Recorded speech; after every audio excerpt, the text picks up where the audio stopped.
Hello, happy first day of Sobathon. I hope you're all having a grand old time, but you're not going to see this until the week's over.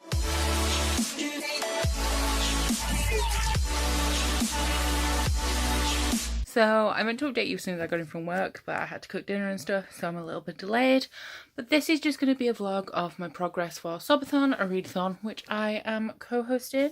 I will be talking to you all on Twitter as I run some sprints. Let's just get into what I'm going to be reading. So you may have seen my TBR and I have already deviated from it because I'm going to a Warstorm sign-in on the 4th of June and I haven't started Warstorm yet and I'm only 100 pages into King's Cage. So I think I'm going to have a wriggle around in my TBR. However, for the challenge to read a book under 300 pages, I am 100% reading Saga Volume 7 and I am 100% reading The Astonishing Colour of After. I am 80 pages into this so far. I'm reading it super quickly. It's only, I think, around 6 p.m. on the first day and I'm already 85 pages in and I'm going to do some more reading. So I'm doing well with this one. There is a lot of colour metaphor and despite me being a creative person, I'm not an artistic person, and so the colour throws me a bit and I'm not loving that aspect of it. I'm also at the minute feeling a disconnect with the character. I don't feel like the writing is very emotive and making me relate to her. A lot of short sentences, the chapters are only a few pages long, but I noticed that I have started to enjoy it more since the setting changed. And if you know what this book is about or you've read it, you'll know what that means. But yeah, so I'm currently reading this one. I'm probably going to listen to King's Cage in the car. I have a 40-minute drive tomorrow and a 40-minute drive on Wednesday. And I do have King's Cage in audiobook, so I will probably be listening to that. If I do decide to continue with King's Cage throughout this readathon, it will probably replace the challenge to reread a book that destroys your emotions, because the end upsets me a little bit of King's Cage. So we may have a bit of a switch around. However, because my life is a little bit chaotic at the minute, I think I'm just going to sort of see how it goes and improvise with the challenges as I go along. But like I said, I'm reading this right now. I was going to section it up into days because it's quite a chunky book for a readathon. It's nearly 500 pages. However, because I managed to read up to page 85 in one afternoon, I think I'm going to be okay. So I'm just going to proceed with this one for now. And I will update you as I go along.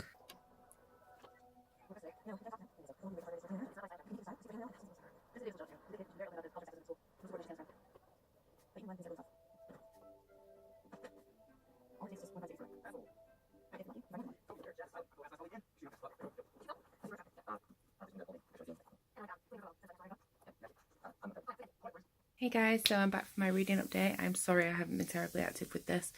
It's 8:20 now and this is my first update for Tuesday, but I have continued on with the Astonishing Colour of After and I am up to page 190, I think. 191, so I've read 70-ish pages today. I got up to 122 last night after I finished bullet journaling, as you will have seen in the clip. Like I also said, I was listening to King's Cage audiobook while I was driving today and I got 20 pages done in 40 minutes. It's ridiculous. It's so slow, but I can't listen to it any faster. It annoys me. I'm about to hop on Twitter and run some sprints as long as nobody else is on, so you may have seen me over there by the time you see this vlog. I've just been feeling really unmotivated recently. I came home, I did all the stuff that I needed to do, and then I did some more bullet journaling and watched 13 Reasons Why while I did that, and now I'm just gonna relax in bed, try and unwind and read. Hey guys, so I just thought I'd check in with my reading update of day 2. So since I last updated you while I was doing the reading sprints, I've read, I think, about 80 pages of this. I haven't read any of King's Cage. I just remembered I'm going to see Ed Sheeran on Saturday and the drive down there's about 2.5 hours and 2.5 hours back on Sunday. So that'll be 5 hours of listening to King's Cage in audiobook, so that'll get me a little bit further with that, hopefully. I read 80 pages of this, which puts my total at about 150 for the day, I think. My maths is off, I'm kind of tired. It's 10:30, I'm going to try and get a bit of an early night, although it's not going to work. As for my thoughts on The Astonishing Colour of After so far, I like it. I really like the aspect in Taiwan. I really like the culture, the atmosphere. I think the inclusion of a love interest is unnecessary at this point. I don't feel like it was needed, and I'm not sure if I'm going to cry because I'm absolutely flying through this like I'm crazy absorbed, but for some reason I'm feeling a disconnect with the character and the story, and I think that could be because of all the time jumps backwards to various points. Like the time jumps aren't even linear, they're all over the place through time. And then there's also time jumps to a couple of years ago, as well as the distant past ones. So it's a bit much, and I'm not sure how it's going to go. However, I did hear, I think in maybe Sam's video or Michaela's video for their TBRs, that apparently the last third is really emotional. And I am now 30 pages past halfway. So we'll see. But I'm just going to leave you with that. I have a cup of lemon tea. I'm going to read a couple more chapters, update Twitter, maybe call my boyfriend, and then I'm going to sleep. I say I'm getting an early night. It's already past 10:30 now, which would have been like a reasonably early night, so I'm probably going to bed at midnight as usual. But such is life. Just can't right now. Hello, it's now day 3 of Sobathon, and it's sometime between 3:30 and 4. Essentially, I need to open the window because I feel like a dog trapped in a hot car. I've just finished work and I've read about 30 pages of The Astonishing Colour of After so far. And I've got about, I said 30 pages, I've read about 30 chapters. I've got about 16 chapters left. I am hoping to finish that tonight. Unfortunately, I don't think tears are going to be shed. I heard that this last third was really emotional, and so far I'm feeling no emotions. When I finish the book, I'm going to go in depth about it. I do like it. At the minute, I'm sitting around like a 4-star. Oh. That was my boyfriend driving past. He's going to beat me home by loads now. I'm sitting around 4 stars because I do enjoy it, but I'm feeling like a huge disconnect between the emotions that I feel like I should be feeling. But I'll go into all that when I finished it because I want to give it a little bit of a review, because I did realise that I'm supposed to be doing a book diary on this, but because I'm already vlogging, like I can't mix 2 vlogs. Like it's far too much for me to handle right now in my fragile emotional state and chaotic organisation. So yeah, I've read about 30 chapters while I've been at work. I must be in the last 100 pages. When I'm at work, I read on an ebook on my computer, so it's not obvious I'm reading. Yeah, I do work, by the way. I work full time, but in the afternoons I pretty much just alternate between reading and watching YouTube, or listening to YouTube, and then I work while I watch YouTube. Yeah, read 30 chapters at work, listened to about a chapter of King's Cage in audiobook on the way to work, and I'm going to carry on with that. I'm only up to chapter 11 and the audiobook is so slow it kills me. I think my dad's cooking dinner tonight, so I don't have that to do, but I do need to film that video and edit it to get it up for tomorrow, because I'll be damned if my YouTube is going to go downhill on the day that I reached 1,000 subscribers. I reached 1,000 today. I'm so happy. There is a poll going up on Twitter soon, which by the time this video goes up it'll probably be closed, but it's going to be like what I'm doing for my 1k celebration. Anyway, I've rambled for about 3 minutes and it's completely unnecessary. I hope to finish The Astonishing Colour of After today and then move on to something else that probably won't be anything I'll put on my TBR. And I will let you know if I do finish it, how far I get later on. I will at least give you a page update if I don't manage to finish it, but you will at least get like a breakdown of how many pages I've managed to read today so far. And now I'm going to drive home, listen to my audiobook and stop rambling. Okay guys, so I know I said I was going to update you a little bit later and also try and finish this. However, it is 11 PM and I still have around 60 pages to go of this. I'm on page 418 of 480, so I have 62 pages.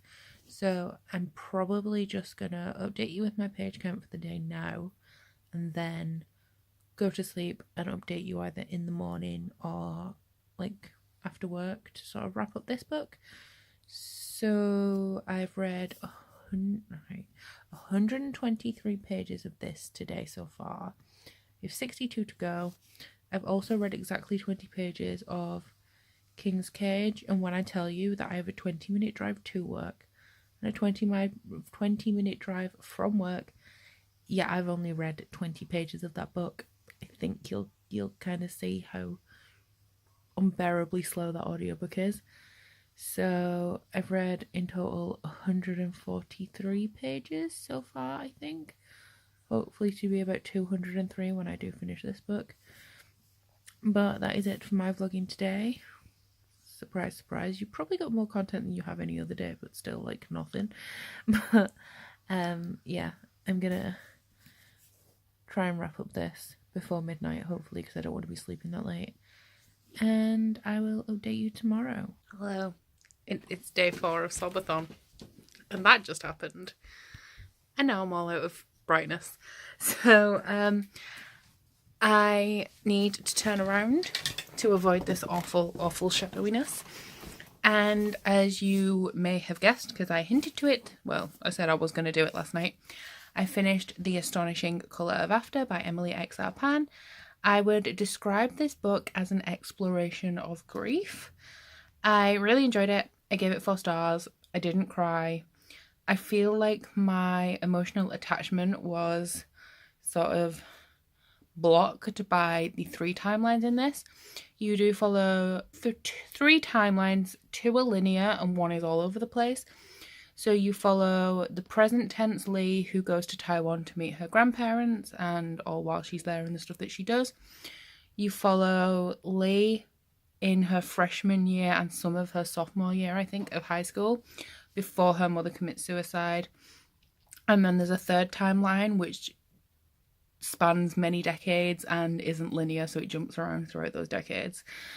So while I did enjoy those timelines, my favourite timeline of the whole book was the one that jumps around through decades. It did sort of pull me away from the actual core story and what was going on a lot, so I don't feel like I had much of an emotional connection to the book. And also the jumps didn't feel very natural. Like you'd have one, so you'd have like the disjointed timeline, and then you'd have like a page and a half just saying that it was like, oh, I was lying in my bed and then more memories filled my mind, and then you'd get more memories, and it didn't feel very natural.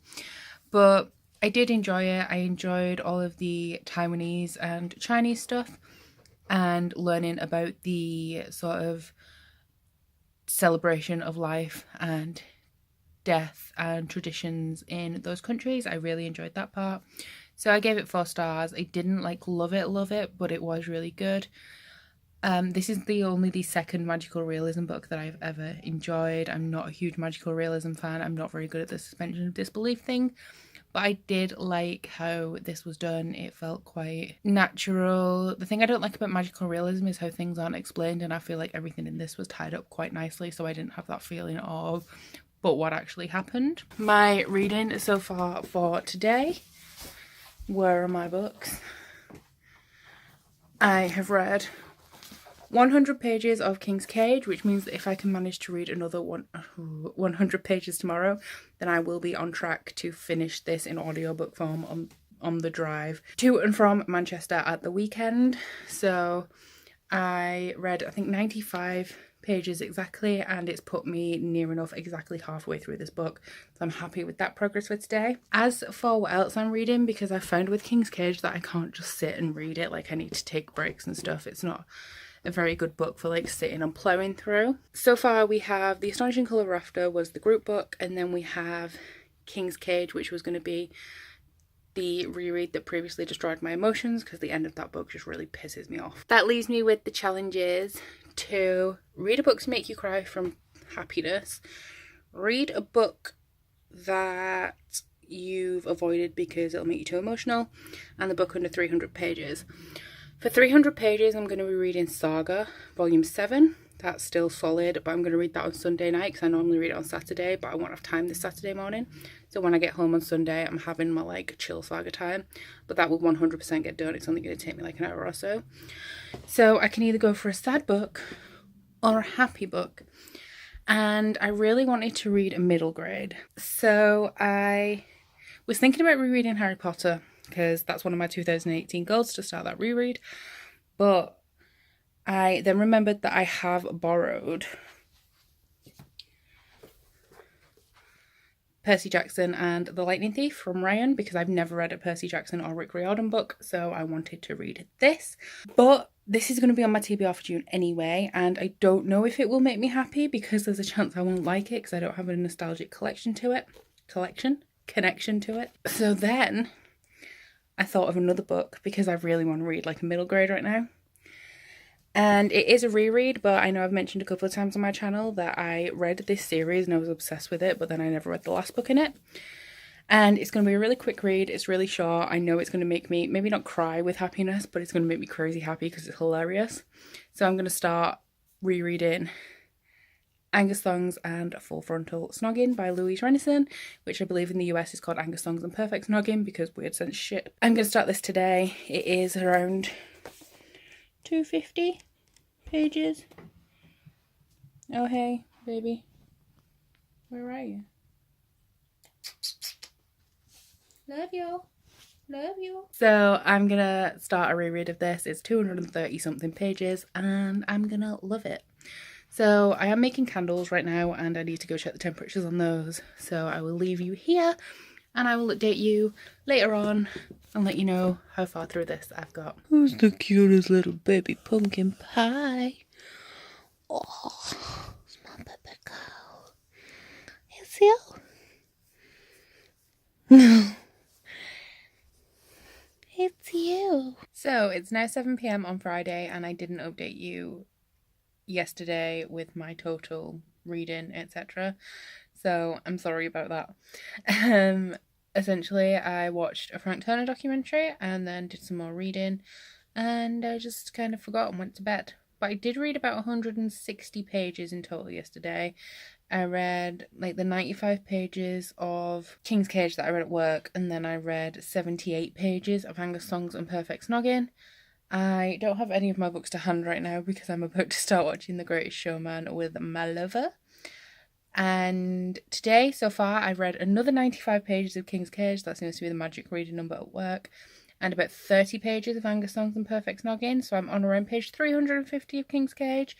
And it's just starting to get into the action, and I'm kind of regretting that I'm going to be listening to the audiobook on my drive tomorrow because, God, that narrator's like painful, and every time I reread a Victoria Aveyard book, I start it and I'm like, do I even like these books? Am I sure? And I just don't want to read them, and then I get to the halfway point and I'm like, yes, I love these books. They are amazing. So I'm getting into the good bits and I have to put up with the incredibly slow narrator that reads like one page every 2 minutes. Angus Thongs, I'm on page 112. And I found out today that Louise Renison died 2 years ago and I didn't even know. And I'm like gutted about it because she was my childhood fave. Like I didn't like Jacqueline Wilson. It was all about Louise Renison. So I'm upset about that. But it's still hilarious. What I would say about it is I looked in the front and I noticed it was published in 1999. And I absolutely love it for the nostalgia reasons, but it does have a lot of problematic language. The main character jokes about if she can't get a boyfriend, which she thinks she never will because she thinks she's ugly, that she'll have to be a lesbian, as though that's how lesbians are lesbians. They just can't get a boyfriend, so they like have to be a lesbian. There's also a bit where she plucks her eyebrows and like her eyes swell up and she says that it makes her look Chinese. And they have like a fat head teacher and they make fun of her for being fat and call her slim. So definitely problematic, but it was published in 1999, so I can forgive it. It probably wouldn't get published like that today. I still love it. It's still hilarious and I love it so much. I'm also flying through it. Like I didn't read a lot, as in like time sat down reading yesterday, but I got through almost 80 pages. So I could finish it tonight. I'm not sure what I'm going to be doing. I am watching The Greatest Showman, like I said, because I've heard snippets of the soundtrack and I really like it, but I haven't watched the film yet. And then I'm either going to start editing this vlog because I have a lot of footage so far and I need to kind of like start piecing it together. If not, I might read, I might play Yu-Gi-Oh with my boyfriend because he's always bugging me to do that and I should be nice to him sometimes. I may update you later, can't promise it because I didn't do it last night. But I may update you with what I'm doing and where I'm at. Take me back to when I found my heart, broken things and lost completely. I've not seen you go years and so long. I know I've gone. I can't wait to go home. I'm on my way.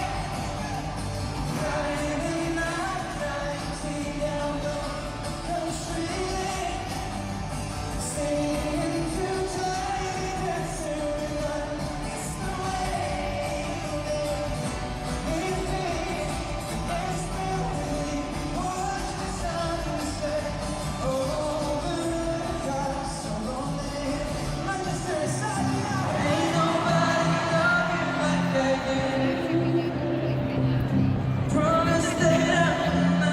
keep us up, baby.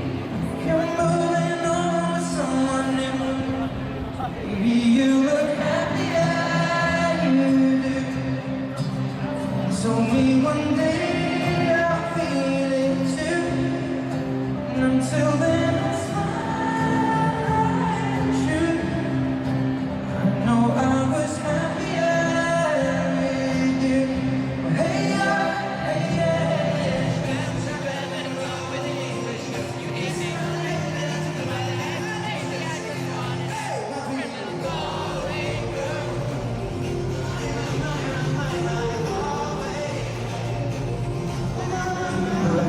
Look at the psychic works. Well, so it's now Sunday and it's 5:15. I've just got back from Manchester. I didn't do much vlogging yesterday because I didn't have much time, and I also didn't have much time for reading. So Saturday I read about 70 pages, and I've just read another like 70 pages through the audiobook of King's Cage in the car. So it's really annoying when I got back home. I have 7 pages left of this. Also, don't mind Rosie down here. Oh, fat rolls. Classy. So I have like 7 pages of this, which I'm going to read now. You will have seen some footage from Ed Sheeran. That's why I went to Manchester. He was pretty good, although arena tours are pretty pointless. So I think I'm going to book some last minute tickets to see Taylor Swift in a couple of weeks at a stadium. But I won't be going to a stadium again. It's kind of like, it's like watching a festival on TV, and there's not as much atmosphere as like a smaller gig, so it's not like worth the like £90 that you pay for a ticket. But I love Taylor Swift, so I'm going to see... What are you doing? I'm going to see Taylor Swift, and then probably... I don't think there's anybody else I care about enough to go to an arena for. But I enjoyed it. He played some good songs. He played some songs that I don't like of his, like the rap ones. But I had a nice time, and I was just a little boozy. Say hello. Not you. So... yeah, I'm going to read those last 7 pages of King's Cage, and then I don't know, I'm gonna start editing this vlog tonight because Sobathon ends tonight. But I do have another 70-ish pages of Angus songs to read, and also Saga Volume 7 is happening today. So I will definitely check in later and let you know how far through everything I am. Okay guys, so it's now officially time to wrap up Sobathon. I did actually finish all 3 books that I planned to read. I can't give you an exact page count, but I will put it on the screen if I remember. It's something like 1,200, I think. And I managed to read 4 books out of the 5, although only 2 of those were ones on my original TBR. And I'm really proud of how I did. So I'm just going to wrap up what books I read for what challenges. So the first one that I finished, I made a priority, and that was the group book, The Astonishing Colour of After by Emily Xxbeccabumxx. I gave this 4 stars. I really enjoyed it, but I felt like there was a disconnect between me and the story, maybe due to the multiple timelines going on, and I read this for the challenge to read the group book. Then today I finished King's Cage by Victoria Aveyard. This is the 3rd book in the Red Queen series. Not the most traumatic of the series that I've read, but it was a little bit emotional. There's a lot of stuff going on, still a lot of betrayal, character deaths, plot revelations. Great book, loved it. Listened to this mostly in audiobook on my 5-hour drive. And this one I read for the challenge to reread a book that destroyed your emotions. And then today I read Saga Volume 7, and this one I originally had to read a book under 300 pages, which it is. However, I am going to change this to first challenge, which is to read a book that you're avoiding because you don't want it to destroy your emotions. I gave this one, I forgot to say, I gave King's Cage 5 stars, this one 5 stars. I did not cry, which I kind of expected to. However, I've noticed I cry more at happy things and sad things in books, so that's probably why. But 5 stars for this, really enjoyed it. I have kind of been avoiding reading Saga, but that's mainly because I don't want them to end, so I'm like really pacing myself. And I was kind of scared for this one because it's pegged as the Soul Destroyer. And then finally, I've just finished with 12 minutes of the readathon left. Angus Songs and Full Frontal Snogging, which is the book that I read for the challenge to read a book that will make you cry from happiness. Did not cry from happiness, but this book is still hilarious. I am going to give this 4 stars on Goodreads because I loved it, and I will always love it because this book series probably played more of a part in my childhood than Harry Potter did. Absolutely adore these, love this story. I can't wait to continue with the series. What I will say is though, even though I really enjoyed this and I love this series, I probably would not recommend it to somebody who hasn't read it before. There's a lot of problematic language, a lot of joking about lesbians and various stuff like that. There's also cheating in this book. However, it was published in 1999 and the main reason I love it is for nostalgia. Also, a lot of the language that I have used in the past and still use today is from this book. Like the made up words that they use and like the way that they speak really probably influence the way that I talk. So there is that. This is a great nostalgia book and I loved it. So I managed to complete all 5 challenges with 4 books. Really, really happy with that. I've had a great reading week despite all of the rubbish that's like going on in my life. And I also just want to thank Michaela for asking me to host. I hope that you guys have all had a great Sobathon, and please don't forget to tell me in the comments how your readathon went, how many books you read, what was your favourite, what did you think of The Astonishing Colour of After, because I thought it was really good. And yeah, that's about it. I hope you've enjoyed this vlog.